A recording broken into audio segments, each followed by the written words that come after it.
Now, many Australian industries will have a keen eye on what our leaders roll out in the upcoming election, including, of course, the building industry. Joining me is Chief Executive of Master Builders Australia, Denita Wawn. Denita, very good morning. Welcome to the program.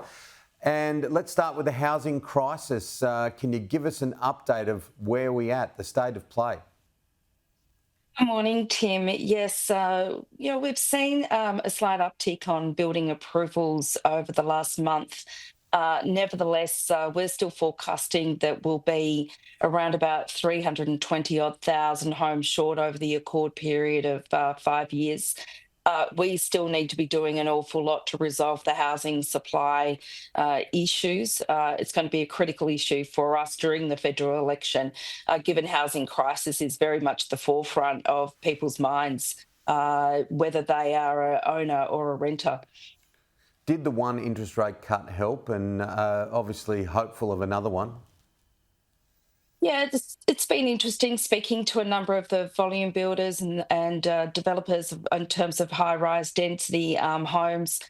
We are seeing a slight increase in foot traffic at looking at sales, land and house packages and so forth. But for us, it's not enough. It might bring a few more people out from an investment point of view. But that does not resolve the increases that we've been facing in terms of costs. 40% increase in cost to build a home over the last 5 years. Our productivity has declined by 20% over 10 years.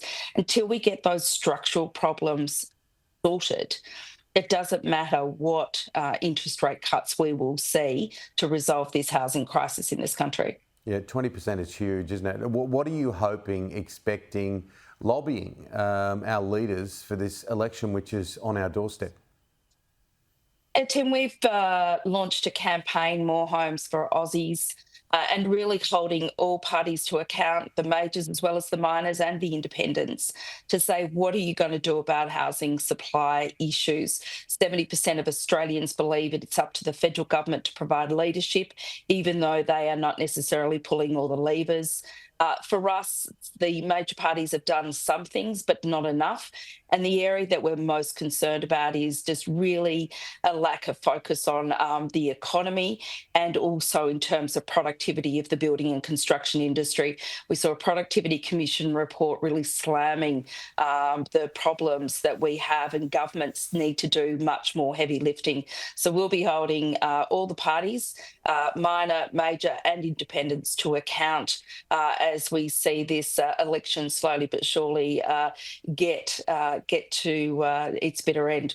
Yeah, well, it's going to happen in May sometime, isn't it? That's the way, of course, it's looking. And we're going to have a budget. Do you have a wish list? We have a big wish list, Tim, as Yeah. always. Certainly for us, it's the economy. It's more money into enabling infrastructure. It's more money into getting more skilled people into the sector. It's more money in terms of ensuring that we focus more heavily on our regulation. The impact of regulation, the compounding impact of regulation, is stifling the industry, and certainly we need to be working at all levels of government to resolve that. I'd love to see some reform initiatives on the table by governments to incentivise state and territories. There's some there, but not enough. We need a big bang reform to really resolve the productivity issues that are facing not only our industry, but really the economy as a whole. Finally, there has been some union issues over the past 12 to 18 months. How's that all playing out?